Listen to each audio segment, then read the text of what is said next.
В целом, по региону на сдачу русского языка было заявлено более 2000 выпускников. Для проведения экзамена в республике в различных районах были подготовлены 13 пунктов. В одном из них побывала наш корреспондент Залина Могушкова.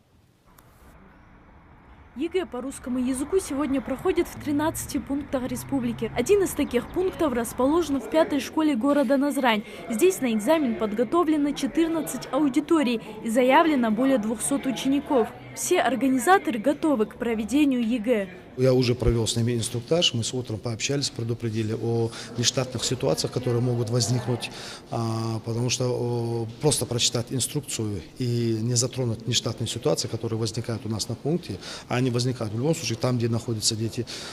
Мы разобрали несколько нештатных ситуаций, я им дал рекомендации, как себя вести в этой ситуации. Всего в республике на экзамен по русскому языку было заявлено 2500 человек.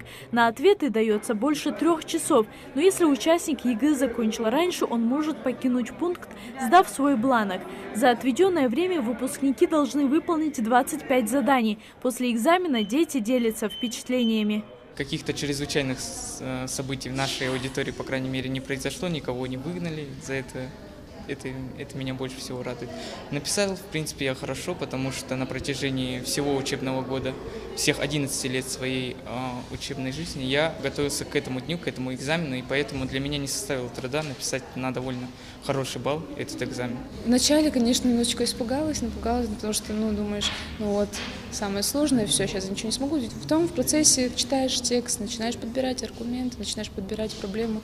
В итоге сложилось хорошее, добротное сочинение. Если в прошлые годы минимальный проходной балл по русскому языку достигал почти 40 баллов, то сейчас участникам ЕГЭ по итогам работы нужно набрать всего 24.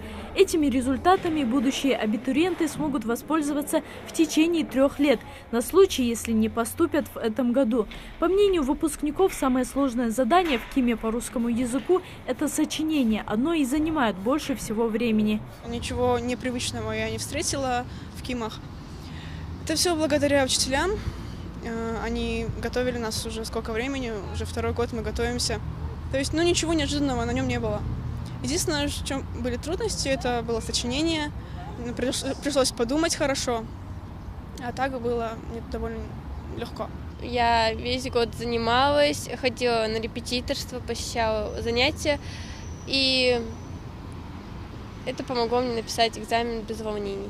Основной период ЕГЭ в этом году проходит с 29 мая до 1 июля. Следующие экзамены, которые предстоит сдать выпускникам, это биология и письменная часть по иностранному языку. Экзамен состоится 13 июня. Залина Могушкова, Рахман Цуров, Новости 24.